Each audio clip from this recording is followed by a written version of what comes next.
Bismillahirrahmanirrahim. Assalamualaikum warahmatullahi wabarakatuh.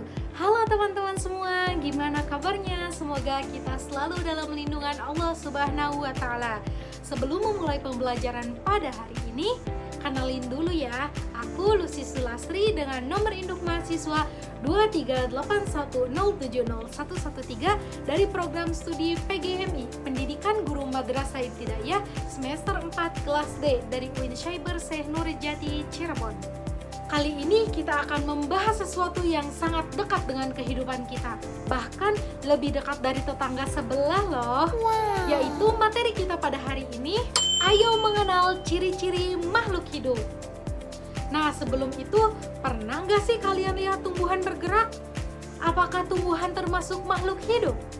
Sebelum memulai kepada pembahasan, tujuan pembelajaran kita hari ini yaitu menjelaskan ciri-ciri makhluk hidup, memberikan contoh makhluk hidup dan benda tak hidup, mengelompokkan makhluk hidup berdasarkan ciri-cirinya.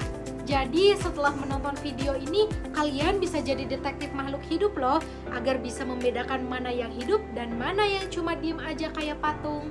Nah, untuk pembahasan yang pertama yaitu, apa itu makhluk hidup?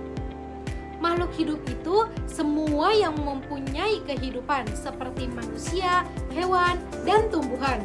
Mereka punya ciri-ciri khusus, misalnya bisa bernafas, bergerak, tumbuh, berkembang biak, butuh makanan, dan peka terhadap rangsangan. Jadi kalau ada benda di rumah yang nggak pernah bergerak, nggak tumbuh, dan nggak pernah minta makan, itu pasti bukan makhluk hidup ya. Yang kedua, bernafas. Setiap makhluk hidup pasti bernafas.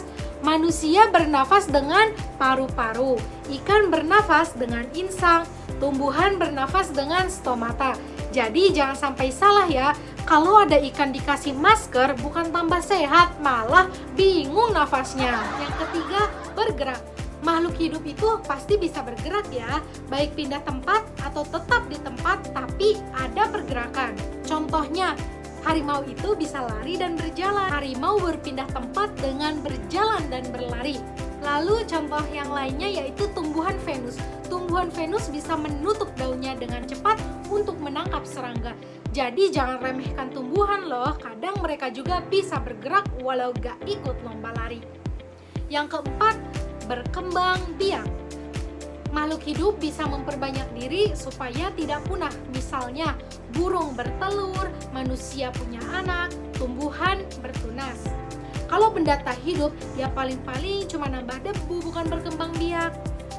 Contohnya seperti burung yang berkembang biak dengan cara bertelur. Yang kelima, tumbuh dan berkembang. Makhluk hidup tentu tumbuh jadi lebih besar dan berkembang jadi lebih sempurna. Misalnya, tunas jadi pohon kelapa, anak ayam jadi ayam dewasa, dan kecebong jadi katak. Jadi kalau kalian dulu kecil sekarang tambah tinggi, itu tandanya kalian makhluk hidup. Yang keenam, peka terhadap rangsangan.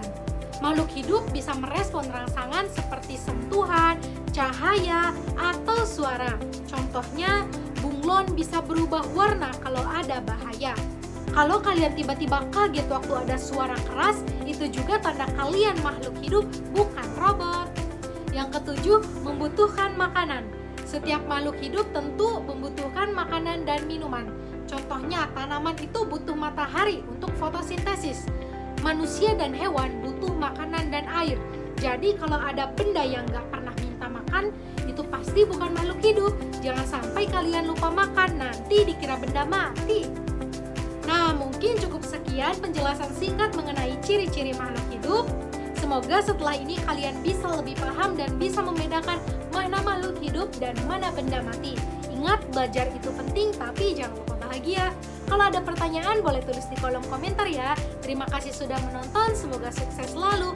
Kurang-kurangnya mohon maaf. Wabillahi taufiq wal hidayah. Wassalamualaikum warahmatullahi wabarakatuh.